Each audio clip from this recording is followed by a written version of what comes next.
everyone. Nathan with Free Up here with a special guest, Bob Mangat. He's an agency owner, serial entrepreneur, here to talk to us about the marketing industry, building an agency, and a lot of mistakes that entrepreneurs make along the way. Bob, how are you doing today? I'm good, man. Yeah, thanks for having me. Appreciate it.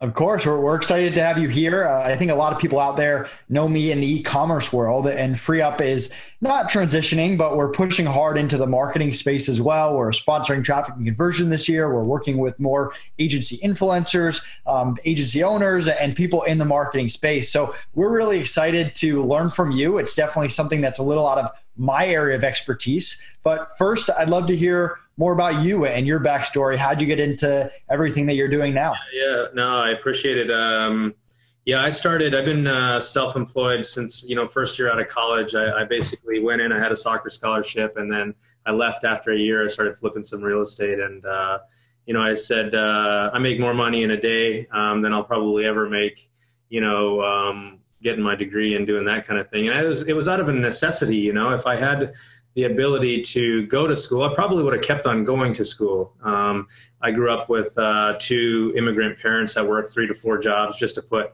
some food on the table, and it was just regular jobs, right? Like they didn't have any education. Working in the factory, my mom was working in a factory, my dad was working in a sawmill, and just grinding it out and hustling. And that's really kind of where I got my mentality and my mindset from. And so, they came to this country, and after a couple of years, saved up enough money, and they said, we're gonna become entrepreneurs, and we're gonna open up a business ourselves. And I remember this. I was 8 years old, and they had opened up an ethnic grocery store in one of the worst parts of the city. A lot of racial tension at that point in time in our area. And in the worst part of the city, and we got broken into every single night, cigarettes stolen, food stolen, like it was just kind of nonstop. And I remember as a kid just sleeping in that spot, in the store, just so that we can have a presence there, that we can open up our doors in the morning and still have something to sell. And so they pumped all their money in there, and eventually, after about a year and a half, that thing went belly up. And, I remember the days that when it did go belly up, and that, about a year or two afterwards, because it took a long time to claw out of there.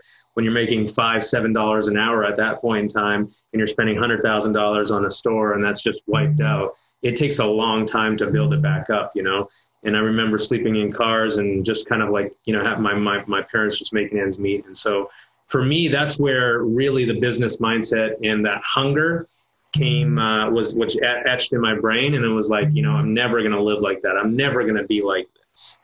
And so as I got older, I always had this entrepreneurial spirit. At 13 years old, I started, doing telemarketing. I started selling chocolate bars. I threw papers, worked at pizza shops, was a bellman, it was just not a security guard. It was just nonstop. And I just kept on grinding it out. And then I got into real estate as a passion. I took a few courses, flipping, no money down, all that kind of stuff, and really figured out a system and a process that allowed me to take my real estate business from 0 to 50 million in 18 months, and we were one of the largest in North America of its kind. And I was 27, 28 years old, so that was about 14 years ago now. But I really, when I was at 25 years old, so that was 27. When I was 25 years old, I got married, and 27, I had my first child. And around 28, 29, really personally, I didn't, I wasn't feeling kind of all there. I was working, nonstop, 80 hours a week. My wife was always pissed off at me because I was working so much, didn't have enough time to spend with her. And I really didn't see my kid for the first 2 years. And I didn't want to live my life, even though my parents did whatever they had to do. They gave us that opportunity to be able to have a little bit of a balance and work with the family and stuff like that. So I ended up exiting out of that real estate company, and I took a year or so off, and really spent time with my family to get that back on all fours, and working on that was the most important thing for me. And as I was doing that, as a lot of big companies started coming to me, Remax, Prudential, all these big companies saying, hey, how did you do what you did with your real estate company? And so I started to say, you know what, I'll show you. And I started consulting for them.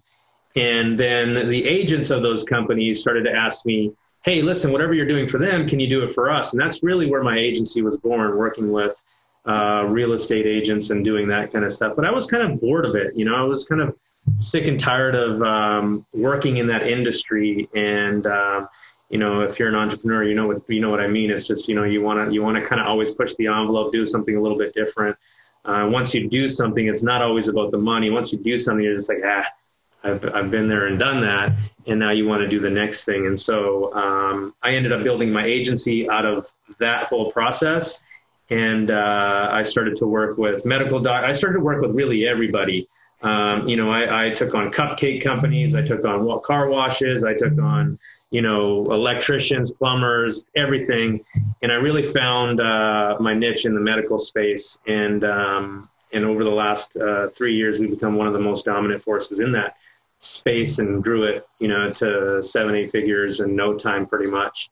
And out of that whole process, I ended up building out a software company that is really kind of 90% of my time and where it's focused on right now. I still have my agency, but yeah, man, that's kind of like the short of it, I guess you can call it, even though it's pretty long. So a lot of stuff going on there. You got real estate from 0 to 50. You got your agency. You got your software company. I'm assuming along the way you hired a lot of people, right? Yeah, for sure. We did. I mean, we had 40 agents in our real estate company, and then we had a whole other outsourced team to do calling, to do emailing, to do the stuff that we didn't want to do down here. And so that was in my real estate company, but also in my agency, we have our in-house team, but then the in-house team relies on, overseas or contractors to do a lot of our work.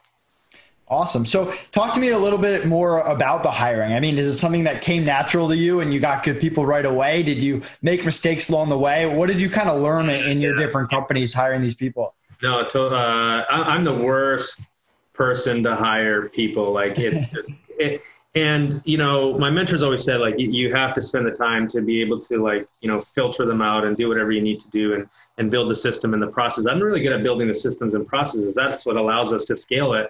Really any company from 0 to 7 figures in 18 to 24 months. And you know this, but when it comes down to hiring, it's not really my forte. I was always told, like, you should know your weaknesses more than your strengths, because if you know your weaknesses, you put people around you. And that's kind of the reason why we're on the call, right? Is because you figured out this process and this system to put, qualified people that you've already vetted into people's businesses. And it just removes a whole different area. I mean, as entrepreneurs, we're creators, right? And when you put somebody in that space, it kind of, you just don't want to do it. I don't know. That's just me, No, I hear you. It definitely takes a little mental stability getting over that cliff in order to really commit to hiring someone and to almost look at it as mistakes are going to happen and you have to overcome them. I mean, no one has a 100% hiring record. It doesn't happen. And you have to be able to eventually make good hires to take your business to the next level. Let's shift the focus to marketing a little bit, because I know you have a ton of experience. I know there's a lot of entrepreneurs out there where their core competency is not marketing and they get overwhelmed. You got Facebook ads, you got ClickFunnels, you got conversion optimization. There's so much that goes into marketing and converting. What mistakes do you see people make? What tips do you have for the average entrepreneur out there? I think, if I was to go back and start my business over, as number one is, like, there's so many different, areas of focus. They all work, really. They all work. SEO works. If you build an SEO agency, I know buddies that have really big SEO agencies, right? And everybody's saying SEO is dead, or, that's kind of like, if you're in the ClickFunnels world, that's what it is. Facebook ads, it works. All these different channels work. And when you're starting out, you just need to focus on one area and be the best at that area. Now, when you're starting to grow it, you'll come into, like, different challenges. And those challenges could be retention, which is a major epidemic right now. A lot of people can't retain their clients. They can generate them, but they can't retain them past 2 or 3 months. I mean, that's the average I run a mastermind program called Agency Influence, and I ask all of them, and their retention before they ever get into us is like 2 months, right? 3 months. And the reason being is because all they're doing is just focusing on one aspect of a business, and you can't grow a business using one channel. You know, you need multi-channels. So as you start to get bigger, you start to add different channels in your business. And you should do it sooner than later. Like, you know, you're making $10,000 a month. You should start to like think about, okay, well, maybe I should add a person that can do some SEO so I don't lose my, you know, my client to somebody else. And that creates another sticky point for them to stay with you. You know, unless you're doing, you know, managing, like for me, I have a specific Facebook ad person, but I spend, you know, a couple hundred, $300-400 a year just on Facebook ads. So I just want one person that is the best at that, you know? Yeah, absolutely. What about just the whole running the agency mentality? You have a lot going on, from client relations to billing to the actual service that you offer and the people you've hired. Any tips that go along with running an agency at maybe the optimal level? Yeah, I mean, you know, I think at number one is like the first thing that you should do, that what I hire is, you know, either an assistant or a project manager. You know, somebody that can take all of the work off of you so that you can help, you know, you can focus on growing your business. And in fact, before I ever grew my business, I hired an assistant that would just do all the stuff that I didn't want to do, you know, and it didn't matter how much money I made. So like, even though I was successful in my previous business, I take every business on its own. And like, I have a real estate company that I work, but I never take money out of my, you know, my software company to fund my real estate company, right? If I'm not making any money there, then I don't hire anybody. I do the work myself. You know, and so because I want to build that profit center, I don't want to stress that on the other end. So to get back to your question, I think the first thing that somebody has to do is, you know, obviously in the beginning, you got to do everything, right? You have to do everything, and you have to build the systems. And I think once you start to learn how to build a system, even if, you know, if you hire FreeUp to pull everybody into or in your business, you still have to have a system and let them know what you want them to do, right? The way that you want them to do it. And so I always say, I come into my office, I say, like, you know, I can do everything. I can write, you know, content. I can do social media. I can build WordPress websites. I can do SEO. I can do Facebook ads, Google ads, Bing ads. I can do all of those. I've done them all. And it's not to say that I do any of them today, but I've done them all and I understand it, and I built the process and system. So I think a lot of times people just, they want to get a client and outsource it, which is great, but try it out, do it yourself, build it, then you'll understand what that person is going through on the other end. And that's what really creates a great team member, in my opinion. Yeah. And I always say focus on what that value is too, because you don't want to just pass the work off to someone else and cross your fingers and hope it went well or goes well. You have to have that project manager. You have to have the systems. You have to bring some kind of added value, or else why don't they just go and outsource it themselves? So yeah, I think that's great info. I'd love to hear a little bit more about the mastermind you offer. I know you're coming to that next week. Yeah. And then I want to dive into that funnel going in and going out. I was actually with my business partner last week. You and I talked a few weeks ago, and I was going through the same thing. I was like, this is some awesome stuff that Bob was showing us, and we were walking through and figuring out where our holes were. So I'd love for you to go through that as well. Yeah, for sure. I'll do that. So yeah, I have a program called Agency Influence, and Agency Influence is just that. It's about, you talked about it right in the beginning, is about creating influence. And when you create influence, you can really dominate the market that you're in. And I think that that's one of the great things that I've done, is really position my brand in a way that there is no other option. And I'm more of a premium brand. In fact, in my last event at Agency Influence Live in November, one of the guys says to me, he says, when I think of Bob, I think of premium. And I said, thank you, because that's the way I want to be perceived. Everybody else, I want to be perceived higher dollar value so that I can charge more money naturally, right? You know, right. So it's just basically, you know, very similar to like the high-end retail shops or the stores that you go to. You can either go to, you know, a Macy's and you know, buy your whatever, or you go to a Louis Vuitton and you know you're going to spend minimum $2,000-3,000 there, right? It's just that's what you're going to get. And so I position myself because I want the, you know, the 5% that are willing to pay me for my advice and respect that advice, and so that we can kind of grow them. And that's really, the higher that I charge, the longer I retain. It's funny.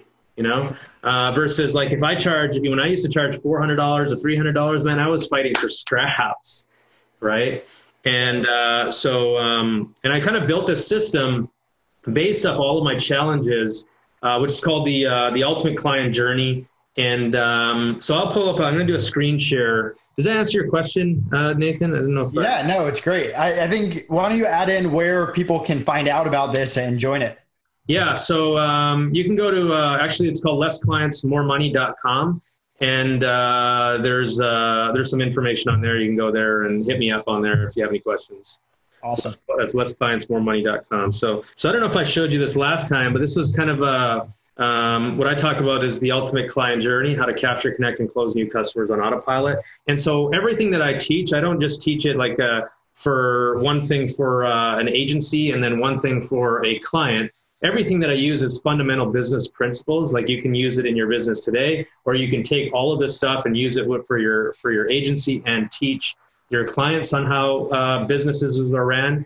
But basically, I created this whole process, which is a prospect to close, right? And this is kind of how a lead flows, right? So you've got in this area right here, you have all of your client generation activities. So newspaper, direct mail, YouTube, social, whatever it may be. And what you're trying to do is you're trying to bring them into a prospect, right? So you're trying to get them, and this is what we call as a funnel, right? So you get them from a funnel and they become a lead. And so when they're a lead, this is where a lot of people just stop. And you'll kind of see if you go out on Facebook, you'll see, I'll generate you 30 opportunities or I'll generate you X opportunities for your business. And that's the reason why you're having major retention problems, is because all you're doing is you're focusing on this area. But, the worst salespeople are those ones that are actually in the local business space, right? To be honest, because they get in because they're passionate about what they do. They're tired of working for somebody, and then they leave their business and then they start their own. But they don't know anything about sales, right? They have no clue about sales. And so what we're doing is we're actually feeding that problem. We're not doing them any good.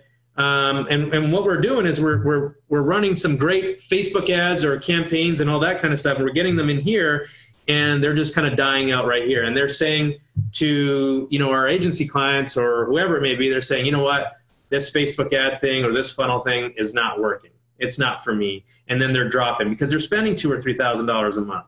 So they're not seeing the value. And so what I always say is like, listen, I'm going to teach you how to get from a prospect. These are the challenges that you're going to face. You suck at sales, and I'm going to help you fix that. And so what I say is not only am I going to generate the leads, but I'm going to help you and help your sales staff convert them into appointments, right? And then from there, I'm going to help them actually get that appointment to walk into your office, or for you to get into their homes to do a service call or to do a consultation, whatever it may be. And then from there, they become a customer, but then a whole other process starts. So let me map it out this way. So basically what happens is there's a prospect. Okay. So we know this as a funnel, right? Prospect. So there's a prospect, and then you want to take them into an appointment, and then there's a consult, and then there's close, right? So what you're trying to do is you're trying to take them from here to here, like I showed you in that map. But a lot of times people just stop right here, and that's where you're losing big time money. And it's very easy to figure out. If you want to grow a business to 5, 6, 7x or 10x, whatever it may be, all you have to do is you got to plug their leaks, okay?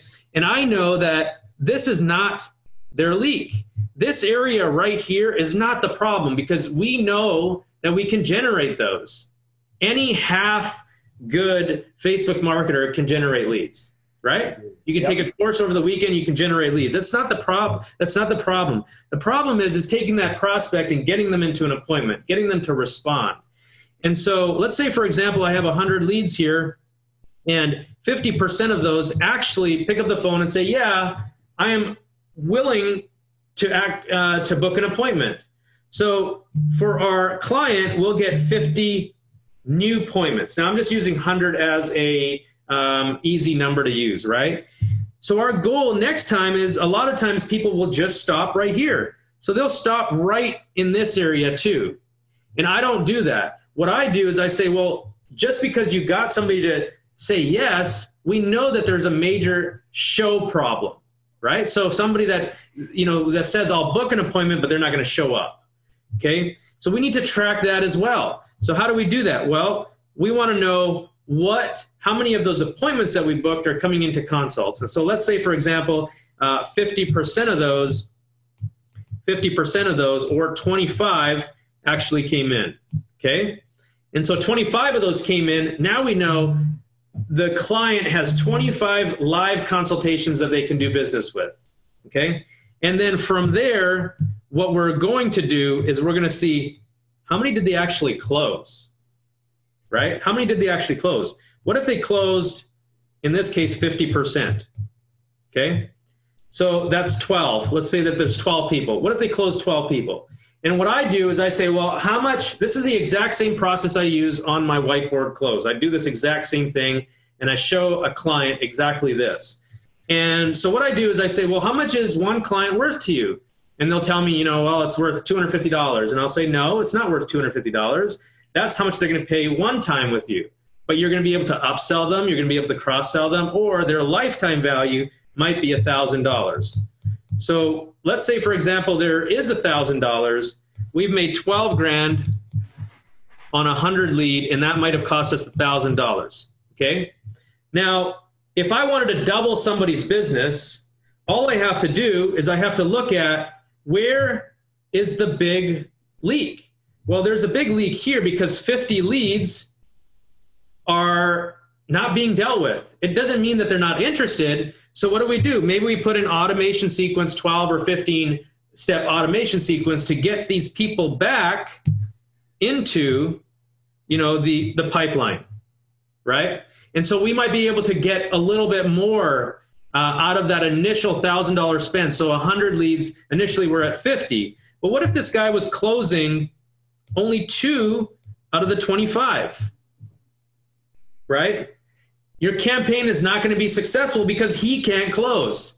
So what I always say is, be vested in your client's success. Help them close a little bit more, because we know how to close. We're doing it on the phone. We know how to sell. We know that quick follow-up is important. And if you can help them close without any additional traffic, you'll increase their business.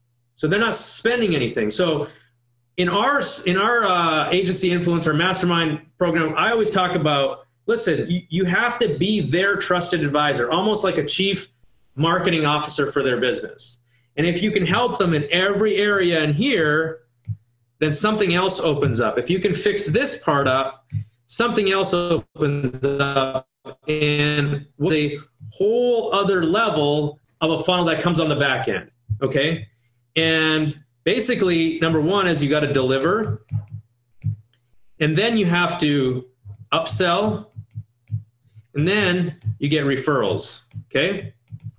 So in here, what you want to do is you got to be able to deliver, right? The client has got to be able to deliver the result. And if they don't have a proper system to deliver their end result of what the client initially came in for, then you might use this as an opportunity for you to help them create a better delivery plan, right?